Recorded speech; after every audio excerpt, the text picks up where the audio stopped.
আসসালামু আলাইকুম রহমতুল্লাহি ওয়া সম্মানিত দর্শক, জুলাই আগস্ট বিপ্লবের প্রেক্ষাপট, কার্য এবং কারণ এগুলো নিয়ে নিত্য নতুন গবেষণা হচ্ছে এবং প্রায় প্রতিদিনই অনেক তথ্য সামনে এসেছে। আমরা যারা এটাকে একেবারে সাধারণ একটি ছাত্র আন্দোলন ভেবেছি এবং আবেগের বশবর্তী হয়ে অকাতরে অনেকে প্রাণ দিয়েছি, অনেকে প্রাণ দেওয়ার জন্য ঝুঁকি নিয়েছি এবং রাস্তায় নেমেছি, তারা সাম্প্রতিক সময় এমন সব কাহিনী শুনছি, এমন সব ঘটনা দেখছি এবং এমন সব লোকজনকে ক্ষমতার পাদপীঠে দেখতে পাচ্ছি যেগুলো আমাদের মনোমস্তিষ্কে স্বপ্নে বা কল্পনায় কখনো ছিল না।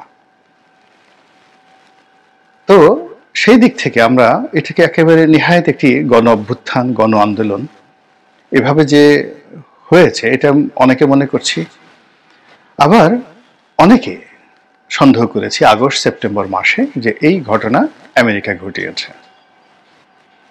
কিন্তু এই ঘটনার পেছনে ভারতের হাত আছে, এটা কয়জন বলেছে আমি জানি না, কিন্তু আমি সে 2014 সন থেকে কিন্তু বলে আসছি যে বঙ্গবন্ধুকে যেভাবে হত্যা করা হয়েছে এবং সেই হত্যাকাণ্ডের সঙ্গে যেভাবে সরাসরি ভারত জড়িত ছিল এবং সেই হত্যাকাণ্ডের যারা নায়ক তাদেরকে যেভাবে ভারত তোষণ করেছিল এবং 15 আগস্টের দিন যেদিন এই ঘটনা ঘটবে তখন ভারতের যিনি রাষ্ট্রদূত ছিলেন মিস্টার সমর সেন, তিনি একেবারে সেই 15 আগস্ট 14 আগস্টে তিনি সীমান্তে পাড়ি দিয়ে কলকাতাতে চলে গিয়েছিলেন এবং এই ঘটনা ঘটার পরে তিনি বাংলাদেশে এলেন। এসেই তিনি খন্দকার মোশতাককে নিয়ে একটি অনুষ্ঠান করেছিলেন ভারতীয় দূতাবাসে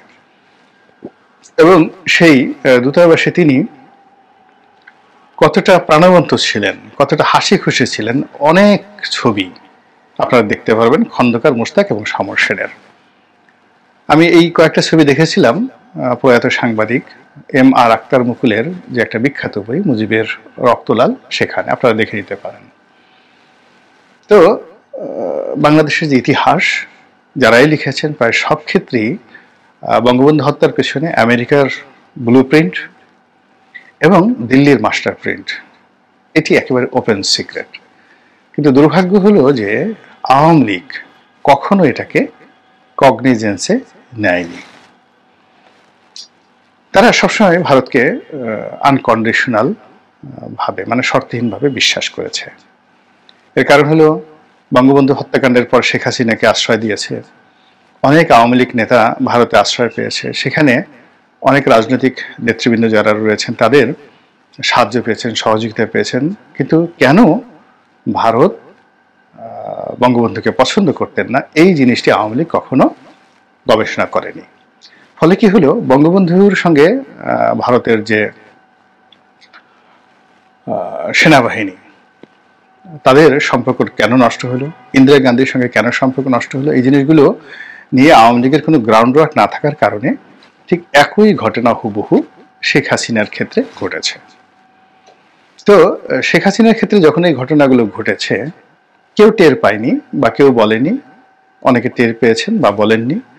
কিন্তু আমি যেহেতু আমার বয়স অল্প, জ্ঞান গরিমাও একেবারে নির্বোধের মতো, যার জন্য আমি যেটা বুঝেছিলাম আমি সে 2014 সন থেকে কিন্তু এই শেখ হাসিনার যে বর্তমান পরিণতি সেটি নিয়ে তখন বলেছি, অসংখ্যবার বলেছি এবং লিখেছি, কখনো প্রকাশ্যে কখনো ইনডাইরেক্টলি।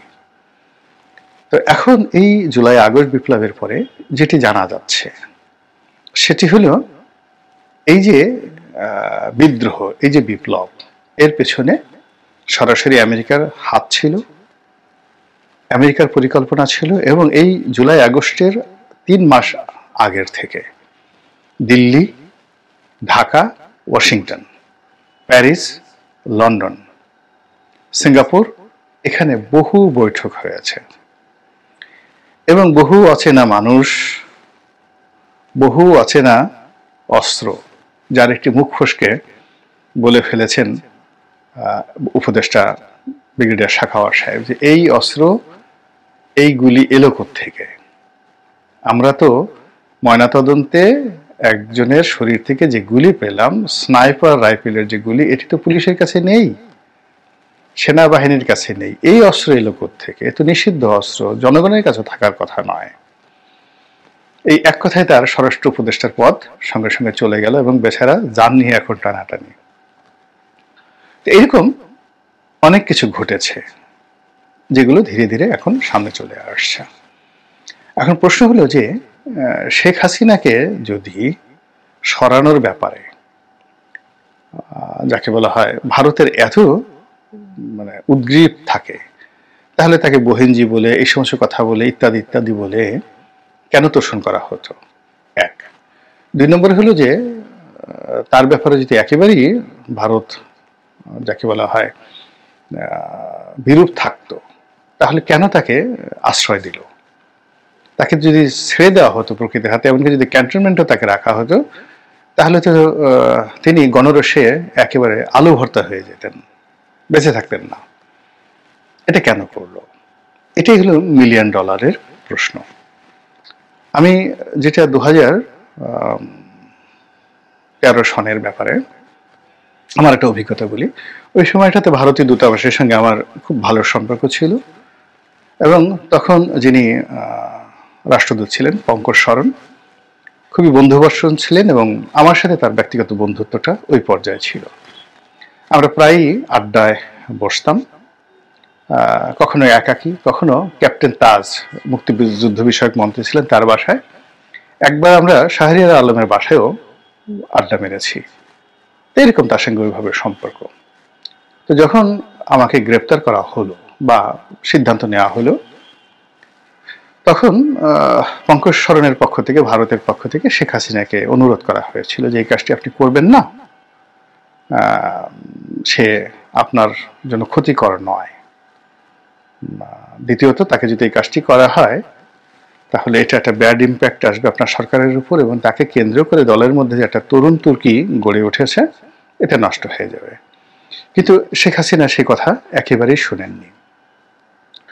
ফলে আমি যখন ডিবি অফিসে ছিলাম, তখন তাদের এক প্রতিনিধি, মানে ভারতীয় দূতাবাসের এক প্রতিনিধি এসে আমার সঙ্গে দেখা করেছিল। আবার জেল থেকে বের হওয়ার পর পঙ্কজ শরণ নিজে আমাকে হাত ধরে বলছিলেন যে, সরি রনি ভাই, আমি চেষ্টা করেছি, বাট আমি পারিনি, প্রধানমন্ত্রী কোনো কথা শোনেননি বা শোনেন না। তারপর তিনি আরো অনেক কিছু কথা বলেছিলেন, এবং সেগুলো নিয়ে আমি বাংলাদেশ প্রতিদিনে লেখাও লিখেছিলাম। এরপর আরো অনেক ঘটনা ঘটেছে বিভিন্ন সময় দ্বিপাক্ষিকভাবে। অর্থাৎ শেখ হাসিনা, ভারত যেটা মনে করতো সেটা হলো যে শেখ হাসিনা তাদের প্রোডাক্ট, বাই প্রোডাক্ট।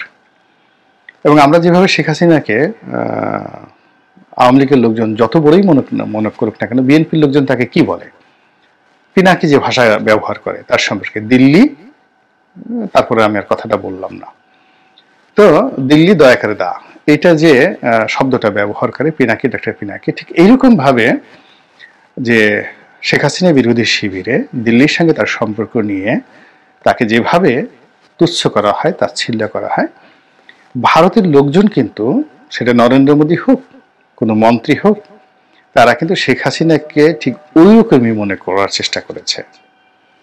তাদের যখন খুব বেশি প্রয়োজন হয়েছে, দরকার হয়েছে, কোনো ডিল করার দরকার হয়েছে, তখন তারা বহিঞ্জি করেছে, যেটা চিরাশ্রিত অভ্যাস। আর যখনই তারা সুযোগ পেয়েছে তাকে কিন্তু অপমান করেছে। তাকে দিল্লিতে নিয়ে অপমান করেছে, একজন উপমন্ত্রী পর্যায়ের লোককে পাঠিয়েছে তাকে রিসিভ করার জন্য। তিনি যখন কলকাতাতে গেছেন তখন তাকে কোনো প্রোটোকলই দেওয়া হয়নি। এমনকি আমাদের রাষ্ট্রপতি যখন গেছেন যাকে বলা হয় আগরতলাতে, তাকে কোনো প্রোটোকলই দেওয়া হয়নি। আব্দুল হামিদ সাহেব যখন গেছেন, তো এই জিনিসগুলো ছিল যে দিল্লি তার যে ফিউডাল মন মানসিকতা, দাদাগিরি, এটি আওয়ামী লীগের উপর, শেখ হাসিনার উপর সবসময় দেখানোর চেষ্টা করেছে। শেখ হাসিনা এই জিনিসগুলো বুঝতেন। তো বোঝার পরে উনিও যখন ওনার প্রয়োজন থাকতো, ওনার প্রথম প্রয়োজন হয়েছিল হেফাজতের ওই যখন আন্দোলনটা তুঙ্গে, তখন সে আসলে ভারতের সহযোগিতা নিয়েছে। ওই সময় তিনি মানসিকভাবে ভেঙে পড়েছিলেন। তারপরে 2014 সনে যে নির্বাচন হলো, সেই নির্বাচনের আগে এবং পরে 2 মাস তিনি মানসিকভাবে ভেঙে পড়েছিলেন, এবং তখন আসলে ভারতের কথা মতো তিনি অনেক